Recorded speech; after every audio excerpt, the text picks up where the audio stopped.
আসসালামু আলাইকুম। আমি সুলতান। কেমন আছেন সবাই? আশা করি সবাই ভালো আছেন। আজকের এই ভিডিওতে আপনাদের দেখাবো বা শোনাবো, সেটা হলো আমাদের পাশে বসে রয়েছে অন্তর, তার নাম। তো সে নর্থ ম্যাসেডোনিয়া থেকে কেন আসলো, কিভাবে আসলো ইতালিতে, বিস্তারিত সে বলবে।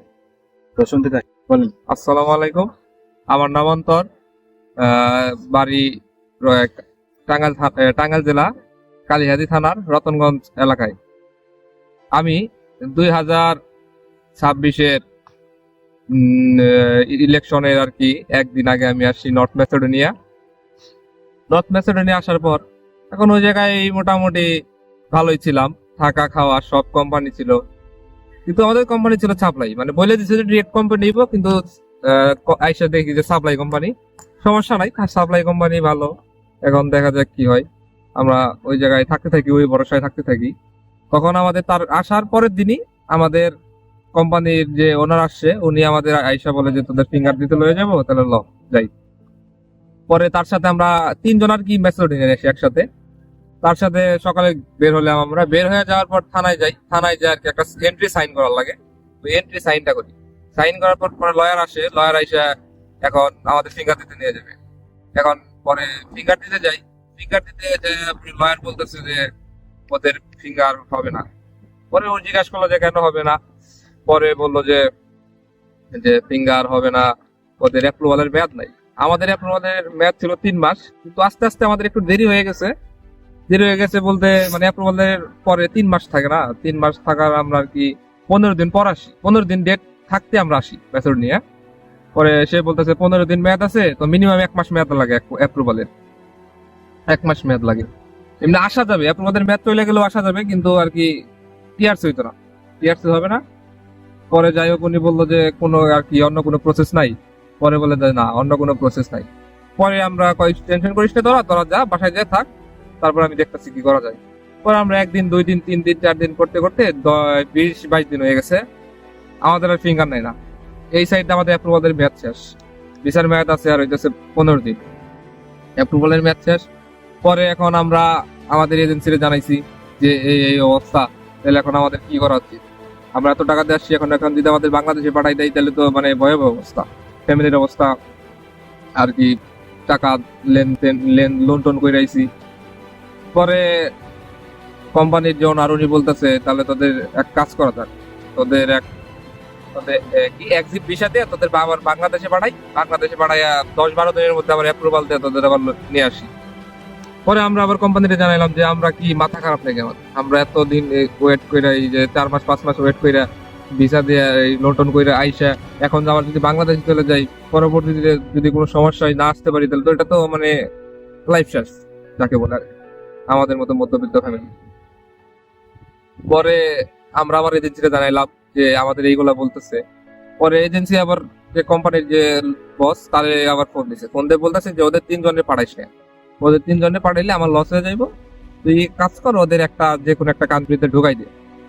তখন আর কি আমাদের বললো যে তাহলে তোরা কাজ কর, আমারে কি 500 ইউরো করে দে, আমরা তোদের এক্সিট ভিসা দেখি ম্যাসেডোনিয়া পার করে দিই, তারপরে তোদেরটা তোরা বলছি। তখন আমরা বললাম যাচ্ছে, আমরা চিন্তা ভাবনা করে দিই। তারপর আমাদের এজেন্সিতে জানাইলাম যে না, এটা আমরা কি কেন 500 টাকা দিচ্ছি, ঠিক আছে। পরে করার পর পরে চিন্তা করলাম যে গ্রিসে ঢুকবো, মানে ওই জায়গায় থাকার কোনো আর কি সিস্টেম নাই। এখন থাকলে আমাদের কোনো ফিউচার নাই, এখন ফিউচার নাই, ফিউচার ছাড়া এক জায়গায় থেকে কোনো লাভ আছে। তারপরে আর কি আমরা 3 জন মিলে চিন্তা করলাম, ফ্যামিলিতে জানাইলাম যে অবস্থা দেখে এখন আমাদের কি করি। মানে মূলত আমরা ওই জায়গায় থাকতে গেছি, এক মিনিমাম একটা টিআরসি আর কি ওই জায়গায় শেষ করবো, তারপর মুভ করার চিন্তা ভাবনা। কিন্তু এমন সিচুয়েশনে পড়লাম, এখন না পারতাছি বাংলাদেশে যাইতে, এখন না পারতাছি ওই জায়গায় থাকতে। তারপর এম্বাসির সাথে মানে যোগাযোগ কইরা এম্বাসিরে বললাম এখন আপনি কি করবেন করে। তারপরে এম্বাসি বললো যে এম্বাসির যে আমাদের যে এম্বাসির এজেন্সি আপনার এজেন্সি আর কি, এজেন্সির মালিক বললো যে তাহলে আমি এক কাজ করি, আমার এক লোক আছে, তাহলে তারে বলি। তখন আমরা তারে বললাম যে তাহলে আমাদের গ্রিস ঢুকাই দেন। পরে আমাদের যে এজেন্সি ছিল, এজেন্সিরে বললাম যে তাহলে, মানে তারে খুব ভরসা করতাম, তারে বলছি যে তাহলে আপনি কোনো সিস্টেম করে দেন যে কোনো দেশে মুভ করা যায় নাকি। পরে আমরা তিনজন চিন্তা করে দেখলাম যে মানে গ্রিস যেহেতু কাছে তাহলে গ্রিস মুভ করি। এখন গ্রিস মুভ করবো, তারপর 2 দিন 3 দিন গেল, এখন চিন্তা আসলো যে গ্রিস মুভ করবো। গ্রিস তো এখন অবস্থা খুবই মানে টাকা ইনকাম করা যায় কিন্তু মানে পেপারস এর কোনো নাই, ফিউচার নাই। পরে আর কি আরো 2-3 দিন করে চিন্তা ভাবনা করে তখন আস্তে আস্তে আর কি ভাবলাম যে তাহলে ইতালিতে। পরে ভাবলাম এখন আর কি, পরে ভাবলাম ইতালি। পরে যখন মুভ করার চেষ্টা করছি তখন এই যে আমাদের যে সুলতান ভাই আছে, সুলতান ভাইয়ের মানে একটা গেমের তো একটা এক্সপিরিয়েন্সের দরকার আছে, যে কি রকম প্রসেস, কেমনে কি, কোথা থেকে কোথা যাওয়া লাগে। তখন আমি আর কি সুলতান ভাইয়ের ভিডিও দেখি, ভিডিও দেখার পর তার ভিডিও থেকে একটা এক্সপিরিয়েন্স নেই। তার ভিডিও মানে অনেক ধরনের ভিডিও আছে তার ভিডিওতে, ওইখান থেকে আর কি অনেক কিছু জানতে পারি। তারপর এই আমাদের যে এজেন্সি একটা তার যে লোক আছে, তার সেই লোকের মাধ্যমে আমরা গেম কন্ট্যাক্ট করি। এখন গেম কন্ট্যাক্ট হচ্ছে আমাদের গেম দিবে আর কি ভিআইপি। আমরা বলি যে ভিআইপি তে কত টাকা লাগে, সে বলছে যে ভিআইপি তে টাকা লাগবে 5 লাখ। তখন 5 লাখ লাগবে, আমরা বললাম যে 5 লাখ না 4.5 লাখ টাকা দেবো, আমাদের মানে যে যত হাই কোয়ালিটি গেম আছে আর কি ভিআইপি গেম, সে ভিআইপি তে দেবে। আচ্ছা ঠিক আছে, উনি বললো যে আচ্ছা ঠিক আছে তাহলে ভিআইপি তে তোদের নেবো।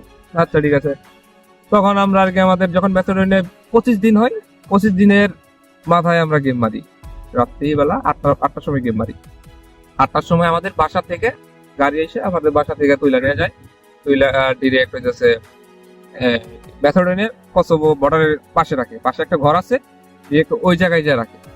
ওই জায়গায় রাখার পর আমাদের বলে যে 5 মিনিট মানে আরেকটা গাড়ি এক্সচেঞ্জ করবে আর কি। গাড়ি এক্সচেঞ্জ করবে। পরে আমাদের বলে যে একটা ভাঙা ঘরের মধ্যে আর কি কি করাত রাখা দিছে, মানে গাড়ি সারানোর আর কি একটা ঘরের মতো এরকম।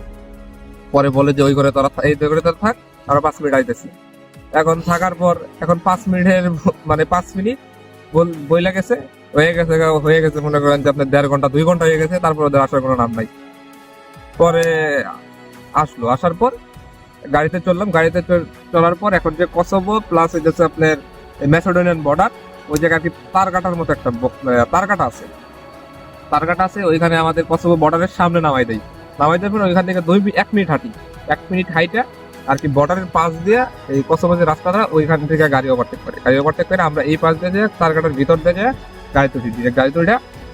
তারপর ডিরেক্ট একদম চলে যায় সার্বিয়া কসোভো টু সার্বিয়ার যে বর্ডারটা, ওই বর্ডারে যায়।